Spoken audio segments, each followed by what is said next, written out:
Hello students, आपका फिर से स्वागत है मौलिक क्लासेस की इस ऑनलाइन लेक्चर वीडियो में। मेरा नाम तनुज कुमार और मैं इस चैनल के माध्यम से आपके सामने स्टैटिस्टिक्स से रिलेटेड लेक्चर वीडियोस लेकर आ रहा हूं। तो यहाँ पे हम स्टैटिस्टिकल इन्फेरेंस फर्स्ट की प्लेलिस्ट में वीडियोस अपलोड कर रहे हैं। तो आज की वीडियो में हम डिस्कस करने जा रहे हैं limitation of maximum likelihood estimation procedure. तो देखिए, लास्ट की कुछ क्लासेज में हमने मैक्सिमम लाइक्लीहुड एस्टिमेशन मेथड को डिस्कस किया था और उस पे बेस्ड कुछ एग्जांपल्स भी हमने देखे थे। तो उन वीडियोस का लिंक आप डिस्क्रिप्शन में देख सकते हैं, वहाँ से उन वीडियोस को एक्सेस कर सकते हैं। अभी तक की क्लासेस में हमने स्टैटिस्टिकल इन्फेरेंस क्या होता है, फिर इसमें थ्योरी ऑफ एस्टिमेशन क्या होता है, फिर मेथड ऑफ एस्टिमेशंस में मेथड ऑफ मोमेंट और method of maximum likelihood estimation, ये टॉपिक हमने अभी तक डिस्कस किए हैं। तो आज की क्लास में हम डिस्कस करने जा रहे हैं मैक्सिमम लाइक्लीहुड एस्टिमेशन का जो प्रोसीजर है उसकी लिमिटेशंस क्या क्या हैं, हम कहाँ पर उस प्रोसीजर को अप्लाई नहीं कर सकते हैं। देखिए, जब हमने मैक्सिमम लाइक्लीहुड एस्टिमेशन को डिस्कस किया था तो वहाँ पे एक तो हमने प्रोसीजर की बात की थी और एक प्रिंसिपल की बात की थी। तो प्रिंसिपल, जो मैक्सिमम लाइक्लीहुड एस्टिमेशन का प्रिंसिपल है, वो ये कहता है कि जो लाइक्लीहुड फंक्शन है उसे हमने क्या करना है, मैक्सिमाइज़ करना है with respect to the value of a parameter. यानी जिस पैरामीटर को एस्टिमेट करना होगा सैंपल के बेसिस पे, उस पैरामीटर की ऐसी वैल्यू हमने सेलेक्ट करनी है जिसके लिए लाइक्लीहुड फंक्शन क्या हो, मैक्सिमम हो। तो ये तो प्रिंसिपल है। अब इसका जो प्रोसीजर है, प्रोसीजर हमारा क्या है, मैक्सिमा मिनिमा के कॉन्सेप्ट पे बेस्ड था, जहाँ पे हम क्या करते थे, लाइक्लीहुड फंक्शन को पैरामीटर के टर्म्स में पार्शियली डिफ्रेंशिएट करते हैं। तो क्या होता है, लिमिटेशन क्या होती है, पहले ये डिस्कस कर लेते हैं। इसके बाद हम इस क्वेश्चन को सॉल्व करने की कोशिश करेंगे। हम देखेंगे भाई, जब इस क्वेश्चन में अपना प्रोसीजर अप्लाई करेंगे तो प्रोसीजर हमारा क्या हो जाएगा, वहाँ पे फेल हो जाएगा। तो लिमिट क्या है, लिमिट है भाई जो लाइक्लीहुड इक्वेशन की बात हो रही है, del by del theta log L equal to 0। तो ये लाइक्लीहुड इक्वेशन कोई भी कंसिस्टेंट सॉल्यूशन हमें नहीं देगी, तो हम कहेंगे भाई हमारा प्रोसीजर क्या हो गया है, फेल हो गया है। मेथड फेल नहीं हुआ है, मेथड हमारा दो चीज़ों से बना हुआ है, प्रिंसिपल एंड प्रोसीजर। हम प्रिंसिपल को भी यूज कर रहे हैं और प्रोसीजर को भी यूज कर रहे हैं। तो यहाँ पे क्या फेल हो रहा है, सिर्फ प्रोसीजर फेल हो रहा है, ये इक्वेशन फेल हो रही है। अब ये कब फेल होती है इसको भी हम डिस्कस कर लेते हैं। ये दो केसेस में फेल हो सकती है। फर्स्ट केस में ये del by del theta log L ये एग्जिस्ट ही ना करे। भाई लाइक्लीहुड फंक्शन हमने निकाला, उसका लॉगरिदमिक फंक्शन हमने निकाला। अब जो ये फंक्शन है इसका जब थीटा के टर्म्स में पार्शियली डिफरेंशिएशन निकालेंगे तो एग्जिस्ट नहीं करेगा, वो या तो 0 आ जाएगा या कोई कांस्टेंट वैल्यू आ जाएगी। तो उस केस में ये एग्जिस्ट नहीं करेगा, तो हम कहेंगे भाई ये प्रोसीजर क्या हो गया है, फेल हो गया है। और दूसरा है जो रेंज ऑफ रैंडम वेरिएबल है, range of random variable depends upon parameter. दूसरा केस जहाँ पे ये प्रोसीजर हमारा फेल होगा वो है भाई क्या होगा, जो रैंडम वेरिएबल हमें डिफाइन होगा उस रैंडम वेरिएबल की रेंज क्या होगी, पैरामीटर पे डिपेंड करेगी। तो इस केस में भी ये प्रोसीजर क्या हो जाएगा, फेल हो जाएगा। तो ये तो है भाई इसकी लिमिटेशन। अब इसी लिमिटेशन पे बेस्ड ये क्वेश्चन है। तो अब इस क्वेश्चन में आप समझ गए होंगे भाई ये क्वेश्चन मैंने यहाँ पे क्यों नोट किया है। तो आप देख रहे हैं जो रैंडम वेरिएबल की रेंज है, यहाँ पे रैंडम वेरिएबल की रेंज क्या है, अल्फा और बीटा पे डिपेंड करती है। और हमने पैरामीटर एस्टिमेटर किसके लिए निकालना है, अल्फा और बीटा के लिए निकालना है। यानी अल्फा और बीटा हमारा पैरामीटर है जिसे हमने सैंपल से एस्टिमेट करना है, और ये पैरामीटर्स क्या हैं, रैंडम वेरिएबल की रेंज में इंक्लूडेड हैं। तो इस केस में क्या होगा, लाइक्लीहुड इक्वेशन हमें कोई भी कंसिस्टेंट सॉल्यूशन नहीं देगी। तो करके देखते हैं इसे। देखिए, जब हम लाइक्लीहुड फंक्शन यहाँ पे बनाएंगे, likelihood function based upon the sample of size n, तो उस केस में ये लाइक्लीहुड फंक्शन क्या होगा, ये होगा 1 upon beta minus alpha two the power n। ये 1 अपॉन बीटा माइनस अल्फा कितने टाइम्स मल्टीप्लाई होगा, n टाइम्स मल्टीप्लाई होगा। तो ये हमारा लाइक्लीहुड फंक्शन हो जाएगा। तो यहाँ से जब हम लॉग l इसका निकालेंगे तो ये लॉग l कितना होगा, ये लॉग l होगा minus n log beta minus alpha. तो ये तो लॉग एल आ गया। अब देखिए अब क्या करना है हमें, अल्फ़ा और बीटा का मैक्सिमम लाइक्लीहुड एस्टिमेटर फाइंड करना है।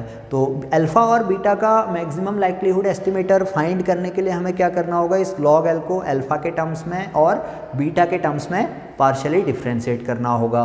तो जब हम इसे डिफ्रेंशिएट करेंगे यानी लाइक्लीहुड इक्वेशन यहाँ पे डिफाइन करेंगे, तो लाइक्लीहुड इक्वेशन होगी हमारी del by del alpha of log L. तो ये कितना हो जाएगा, ये हो जाएगा minus N upon beta minus alpha into differentiation coefficient -1, तो ये प्लस हो जाएगा, तो ये हो गया N upon beta minus alpha is equal to 0। तो देखिए इस केस में यहाँ से ये इम्प्लाई करेगा beta minus alpha equal to क्या होगा, इन्फिनिटी हो जाएगा। ये beta minus alpha equal to क्या हो गया, इन्फिनिटी हो गया। तो यहाँ से हमें कोई भी रिजल्ट नहीं मिल पाएगा, अल्फ़ा और बीटा का एस्टिमेटर हमें नहीं मिल पाएगा। उसी तरह से जब हम del by del beta of log L निकालेंगे तो उस केस में भी यही इक्वेशन आएगी।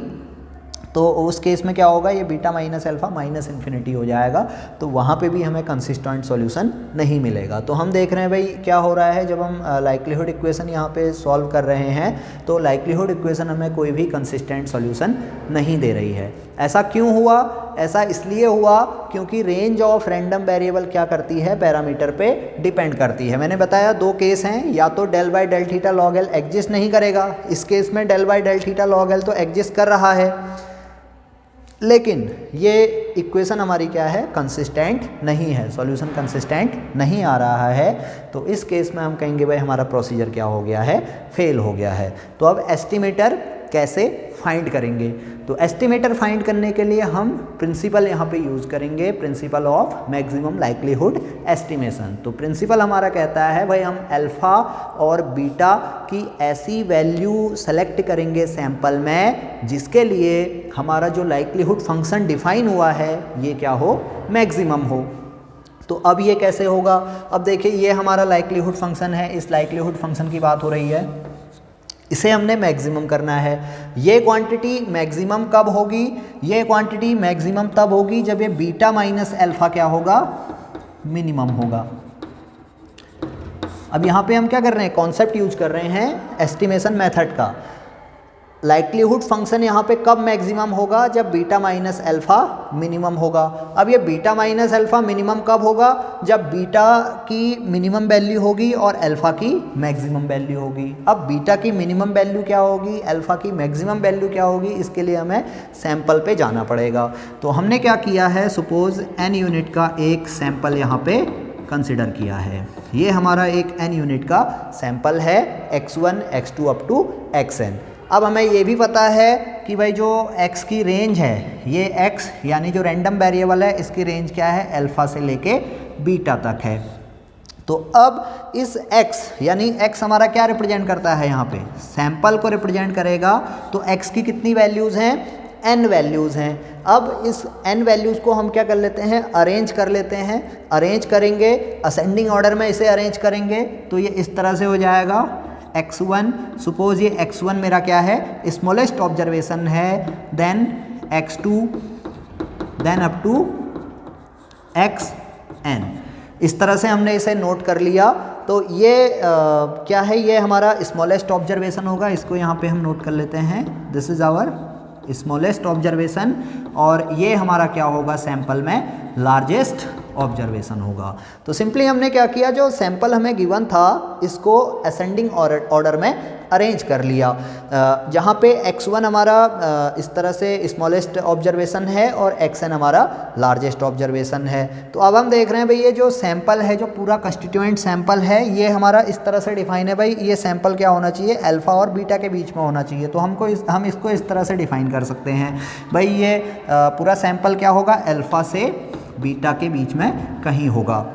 तो ऑर्डर स्टैटिस्टिक क्या होता है? ऑर्डर स्टैटिस्टिक में अगर हमारे पास n ऑब्जर्वेशंस हैं तो उन n ऑब्जर्वेशंस को हम क्या कर सकते हैं, असेंडिंग ऑर्डर में अरेंज कर सकते हैं और इस तरह से हम उसे नोटेशन दे देते हैं। तो ये जो हमने सीक्वेंस यहाँ पे नोट किया हुआ है, ये सीक्वेंस क्या है? ऑर्डर स्टैटिस्टिक कहलाता है, जिसमें x1 हमारा स्मॉलेस्ट ऑब्जर्वेशन होगा और xn लार्जेस्ट ऑब्जर्वेशन होगा। तो हमने इस तरह से अपने सैंपल को अरेंज कर लिया और हमने देखा भाई ये सैंपल हमारा क्या है, अल्फा और बीटा के बीच में अल्फा और बीटा के बीच में लाई करेगा, क्योंकि हमें ये रेंज गिवन है।